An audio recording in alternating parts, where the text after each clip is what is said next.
Assalamu alaikum rahmatullahi wa barakatuh. How are you all children? I hope you all are fine. Today I am going to take a topic from your civics section, that is political studies, and the topic that we are going to discuss today is understanding diversity. Now before we look into the content of this chapter, let us try to understand what we mean by the word diversity. Have you heard this word before? Diversity? Definitely, you must have heard it in your lower classes, isn't it? I am sure you had a topic related to diversity, right? So what do we mean by diversity? Diversity is nothing but being different from one another. Are we all same? Do we look alike? No. Every human being, if you see, is different. Looks are different, isn't it? Look into your own family. Say for example, you have 5 members in the family. Are all 5 of you same? No, you are different, isn't it? Your looks are different, the way you think is different, the way your hobbies are different, isn't it? What your likes and dislikes are all different from one another. This is diversity. Being different from one another, that is diversity. Okay. So what is that we are going to study under this topic today? We are going to look into how do we say that we are different. What are the factors that make us different? So we have physical differences, we have social and economical differences that we will discuss in this topic. So what do we mean by physical differences? Physical differences means the looks, okay, how we look. Okay, maybe somebody is fair, maybe the other person is dark, somebody is very beautiful, you know, so the looks are different. Maybe some has curly hair, some has straight hairs.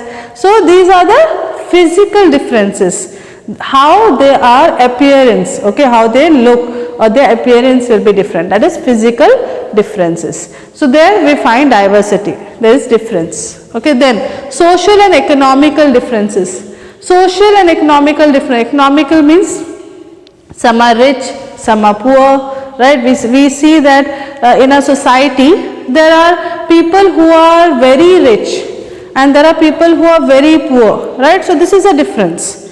Same way, some have very good salaried jobs, whereas others, they don't have jobs, they are struggling. So these type of differences are also there in our society. So that is social and economical differences. Okay. Now our country, India, is a great example for diversity. Okay, why is it so is what we are going to look into detail today. Why India is called land of unity and diversity. India is known with this phrase that it is a land of unity in diversity. Why?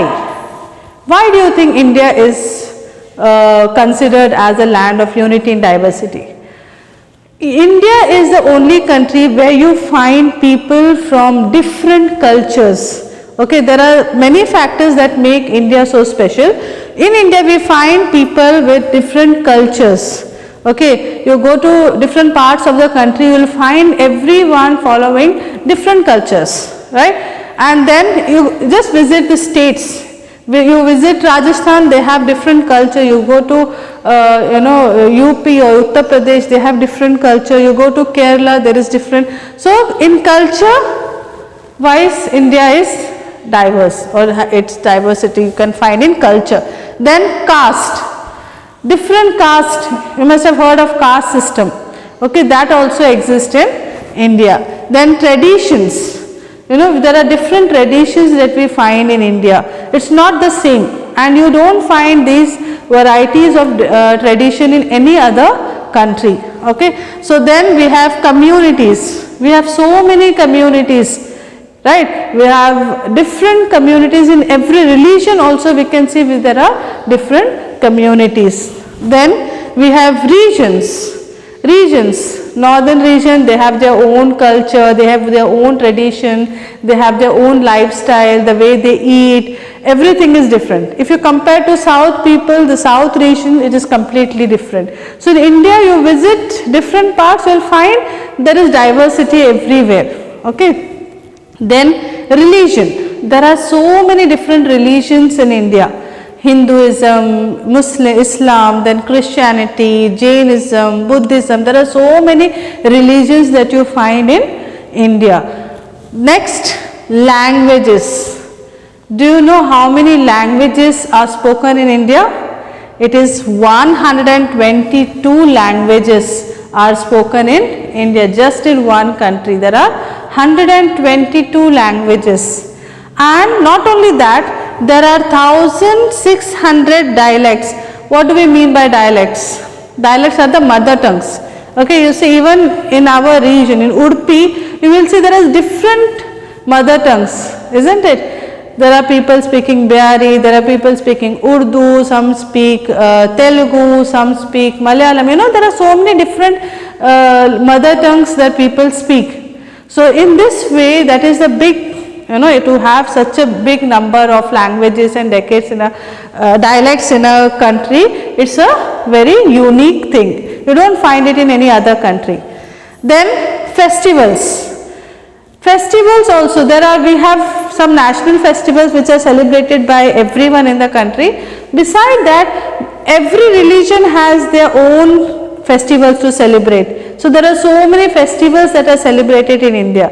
Not only that, even, you know, region wise also there are some festivals which are celebrated, like state wise. There are some states which have their own festivals which they celebrate. So in this way, there are so many different types of festivals that are celebrated in India.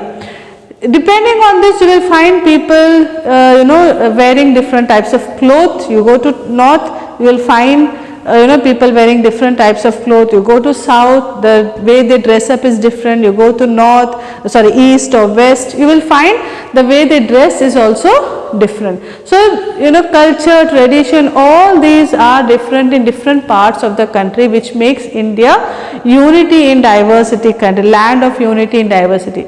Though there is diversity, we all are united. That's why we call India as land of unity in diversity.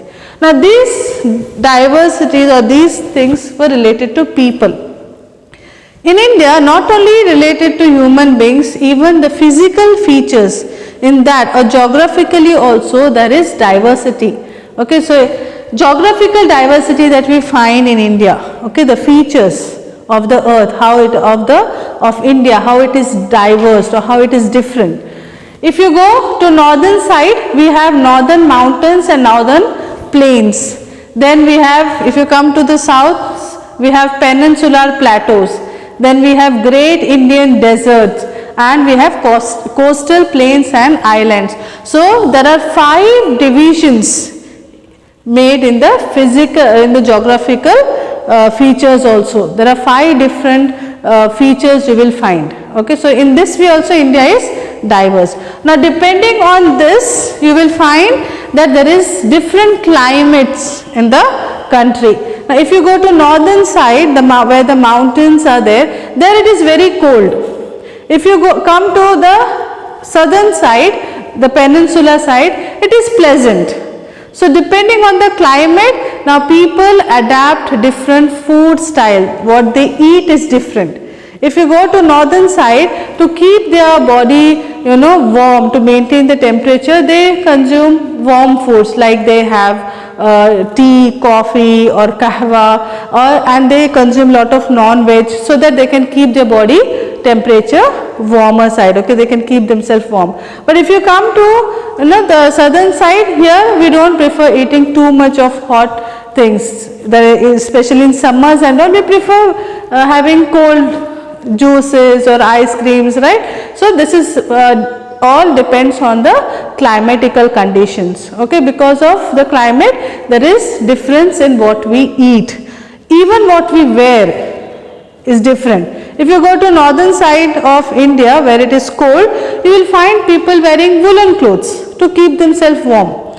But if you come to southern side, you will see people wearing cotton clothes to keep them cool. So you see, even the physical features of India also affect the way we eat, the way we dress up, all this, it matters. Okay, so there also we find differences in the people. Now if it is so, How do you think this diversity has helped people? Do you think it is important? Do you think it has made any impact on the people, any positive impact on the people? Yes, diversity is very important, because in India you can see nowadays, if you compare the present days to the olden days, earlier when it was not that convenient to travel from one place to another or from one state to another, the culture or the tradition was limited to that place only. Okay, it was not transferred to different parts of the country. Only certain festivals were celebrated only in that particular region, or you would find people only in that particular state. But now in present days, since communication has become very convenient, traveling has become very easy. People have started traveling to different parts of the country. People from north, they come and work in south, or south people, they go and work in the northern India. So there is because of this traveling and communication, there is exchange of culture. People have exchange. You will see that even those festivals which were only celebrated in northern part of India, now it is celebrated in south also. Or some festivals which were only celebrated in south, now people celebrate them in north also. This has happened because of this exchange of culture or tradition has become possible because of the traveling, transportation or communication that has helped, that has happened in this modern world. Okay, so this has helped in bringing people closer, in understanding each other. Now people have started understanding the culture of other regions or other people, other religion. Okay, so here when you understand the culture, tradition or their festivals, you become more tolerant, you respect them, right? So unity helps us to understand other people. It helps us to adjust with other people. It teaches us how to tolerate, to be tolerant. It teaches us how to respect, how to get along with the other people. So diversity has its own importance, and that we can see in India. Okay, nowadays we see even the marriages take place. The north side people, they get married to south people they get married to. This is all because of the understanding, the respect that we have developed in our present days. So children, I hope you have understood that it is, we are very lucky, we are very fortunate to be Indians, to be a part of a country where we have so much of diversity in every way. Not only, like I said, it's not only limited to humans. This diversity is also with the physical features of the country. So being in such a diverse country and being united is really a great opportunity for us, and we should be very thankful that we are part of just such a great country. Children, please refer your books. You will find many more interesting things in the book which you will definitely enjoy. Keep reading and stay at home. Be safe. Jazakumullahu khaira. Assalamu alaikum wa rahmatullahi wa barakatuhu.